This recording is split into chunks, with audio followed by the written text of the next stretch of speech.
بسم الله الرحمن الرحيم الحمد لله رب العالمين وبه نستعين على أمور الدنيا والدين وبلين إسلاما بكا جرتنتي هند خيسنو السلام عليكم ورحمة الله وبركاته بقى ربنا الرانوجه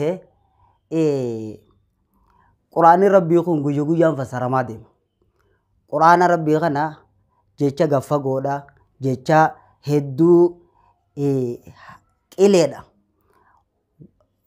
qabatama guyyaa keessaa haa dhufeetu namaa galcha jechuudha.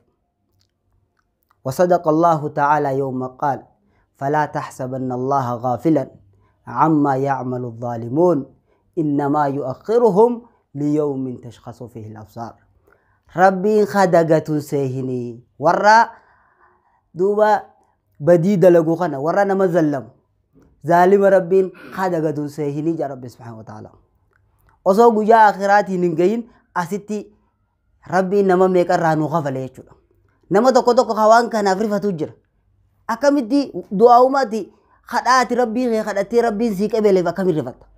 Waan ati rabbii keeti boochee yaa rabbii kiyya jettee ol kannite wahuma ol kannite hoggaa gad deebite akkamitti afaan itti wallaalta?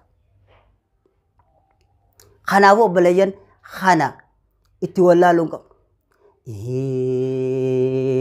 Odaan waa sadii qaba, odaan waa sadii qaba, qaamarraa buuqii qaba, fakkii hiyyee isaa qaba, dameerraa firii qaba, fakkii duree isaa qaba, hitarraa bishaan qaba, fakkii hibalee isaa qaba, nama rabbiin ol qabe, yaa wayyaanee eenyu mataa uga qaba. Yaa ummata islaamaa qaama tokko isini, rabbiin keessan Allahu tokko nabiin keessani. قبلان كيسان كعبا معلومة ولا أبدني فردوا ويانهتو ولينو دو تري جاري لچو خفر رافق عيثني غارا يا مني لغا يا مني ديرتي قبابتو سلم أبا يا مني ويترورون دابتي يروچن كين دابتي يا أمة عقيدة ناسي ولي يا مني قال قدون دي إساني يا أمة إسلاما متان كي يا خي إساني أكسيغا نمني أرانتنا بكر رجلو أرانتنا خرسي رجلو